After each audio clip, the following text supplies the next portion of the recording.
There is a particular kind of silence before something breaks. Not the silence of peace, the silence of pressure building behind a wall that looks, from the outside, perfectly fine.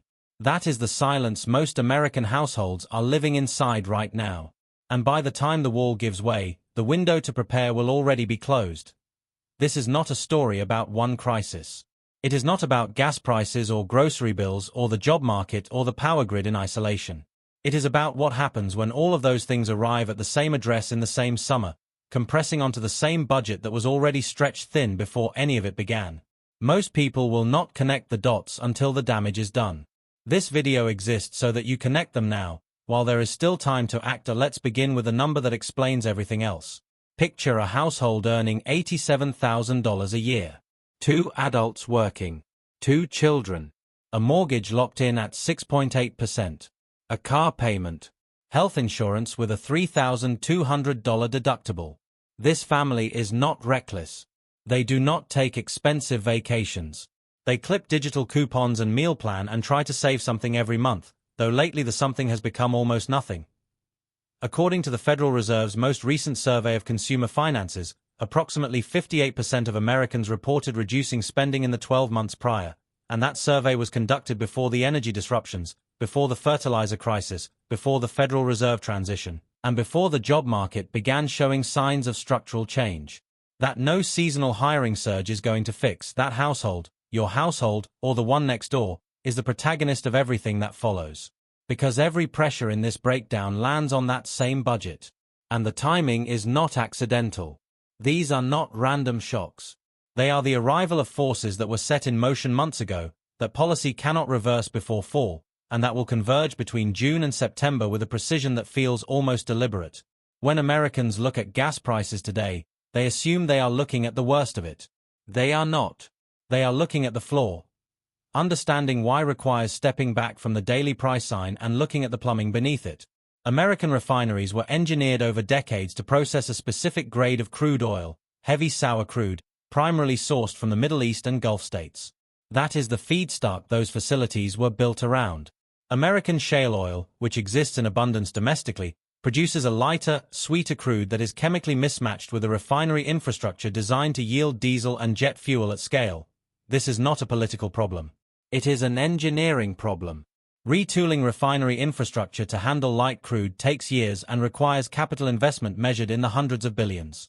No executive order changes that before August. Now layer on top of this the shipping disruption in the Strait of Hormuz. Tanker traffic through one of the world's most critical energy choke points has been severely curtailed by conflict and mining operations. War risk insurance has surged to levels not seen in modern shipping history, making the economics of transiting the strait prohibitive for many operators. The crude that American refineries were built to process is not arriving in the volumes it used to. Then add summer. Americans drive more miles between Memorial Day and Labor Day than during any other comparable period. Gasoline demand rises seasonally by 5 to 8% at the exact moment supply is constrained in ways that have no quick fix. The math points in one direction only. When diesel crosses certain thresholds, and it has already passed $5.40 nationally, the effect does not stay at the gas station. Every mile of trucking that delivers food, medicine, lumber, and clothing to every store in the country becomes more expensive. Those costs are not absorbed by retailers. They are passed to you. The direct fuel cost is the visible part of the iceberg.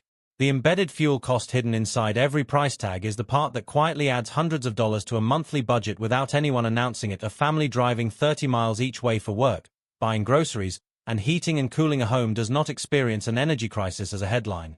They experience it as a checking account that stops closing at the end of the month. Most people, when they think about food prices, think about what they are paying this week at the store. But what they are paying this week at the store reflects decisions made months ago, on farms, by fertilizer suppliers, by commodity traders operating in a world that no longer exists. The wheat in your bread was planted last fall. The corn that fed the livestock you are eating was grown last summer. The fertilizer that produced those crops was purchased at prices that, in some cases, have since increased by nearly 50%. This is the critical insight that almost no one in mainstream coverage has communicated clearly. The food you are buying right now is the last of the pre-crisis harvest. The next harvest, the one being planted and fertilized right now, this spring, in Iowa and Nebraska and Indiana and across the Northern Hemisphere, is being produced under an entirely different set of cost conditions. The Strait of Hormuz does not just carry oil. It carries a substantial share of global fertilizer trade, particularly nitrogen fertilizers derived from natural gas. European nitrogen fertilizer production has been running below normal capacity for years, ever since Russian gas supplies were disrupted.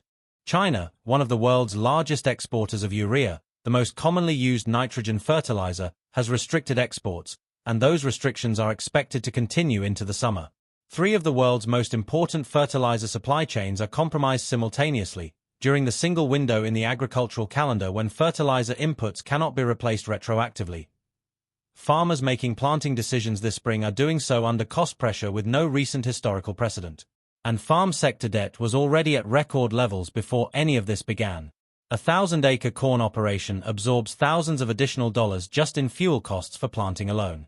Fertilizer that cost one amount last year costs significantly more this year, if it is available at all. The yields being locked in right now, this month, on farms you will never visit, will determine what sits on your grocery shelf in September, October, and November. By the time those prices reach the store, several other financial pressures will be arriving at the same moment. The food system is not broken, but it is absorbing shocks that will not show up in the consumer price index until the fall, at which point the commentary will say nobody saw this coming.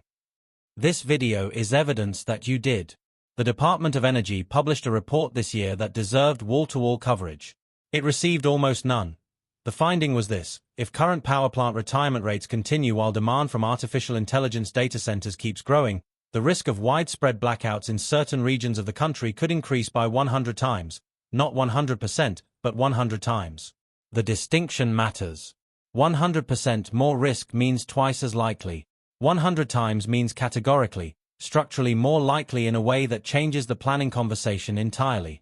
The regional grid serving roughly 6 to 7 million people across 13 states, from New Jersey through Illinois, is facing the most acute stress this summer. Power plant capacity has been retiring faster than new generation is being built. Meanwhile, artificial intelligence data centers are consuming electricity at the scale of small cities, around the clock, with demand growing faster than any comparable technology adoption in the history of the grid. The capacity market that is supposed to guarantee enough generation to meet peak demand has seen price spikes that flow directly into your monthly electric bill. In some areas, capacity costs alone have driven residential electricity rates up more than 15% before a single appliance is turned on. Nationally, retail electricity prices have risen more than 40% since 2019. Now add summer heat. The National Weather Service projects above normal temperatures across most of the country from June through August. Air conditioning demand will surge. Natural gas, which fuels roughly 43% of American electricity generation, has been affected by the same shipping disruptions impacting oil, which means the fuel powering your electricity is more expensive at the same moment your electricity bill is already under pressure. Bills that were manageable in April could surge another 15 to 30% during peak heat months. Rolling blackouts are not a hypothetical in some of the most populated parts of the country. They are a scenario that grid operators are actively planning around. And when the heat forces you to choose between running the air conditioning and paying the credit card bill, you are not experiencing a policy failure. You are experiencing the convergence. For 40 consecutive years, summer has brought a reliable hiring surge in the United States. Retailers staff up for back to school. Hospitality expands for tourism. Construction accelerates. Millions of households, particularly those with younger workers, college students, and entry-level employees, count on summer employment to bridge the gap between what a steady paycheck covers and what summer actually costs. This year, that surge is going to be measurably smaller. Not dramatically absent overnight, but meaningfully diminished in ways that will matter to specific households. The reason is straightforward.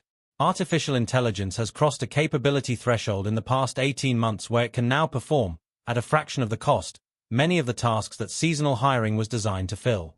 A retailer that previously brought on 40 temporary workers to handle customer inquiries will deploy a conversational AI system handling the majority of that volume and hire a handful of people to manage exceptions. Marketing departments that once hired summer interns for content production will use generative tools. Data processing, scheduling coordination, basic analysis. These are exactly the entry-level, task-repetitive functions that AI handles cheapest and fastest, and they are exactly the functions that seasonal hiring has historically filled.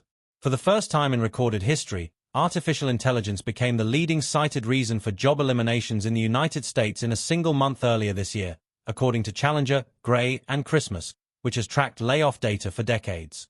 That is not the future. That is already the present. The demographic picture of who absorbs this first is important. Younger workers, those aged 20 to 24, have seen unemployment rise while prime-age unemployment has remained relatively stable. This cycle is targeting the entry of the labor market specifically, the people who are going to use a summer job to pay off the credit card balance, to cover the car insurance renewal, to put something toward a security deposit. Those bridges are being automated by the same companies whose earnings are driving the market indices higher. The Federal Reserve Chair's term has ended. A new chair is being installed. Under ordinary circumstances, this is a significant but manageable transition.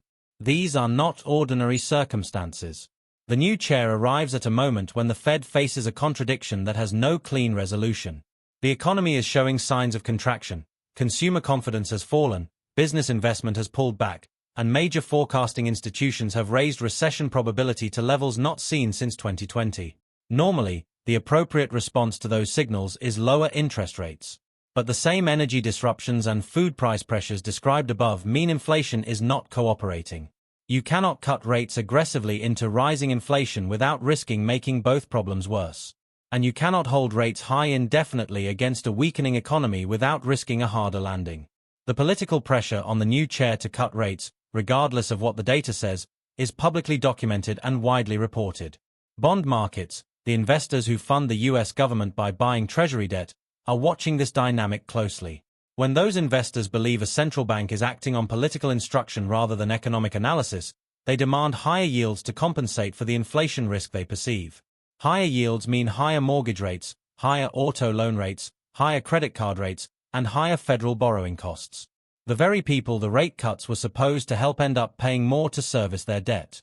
A sitting Federal Reserve regional president warned publicly earlier this year that using rate cuts primarily to manage government debt service costs would risk escalating inflation while providing minimal fiscal relief.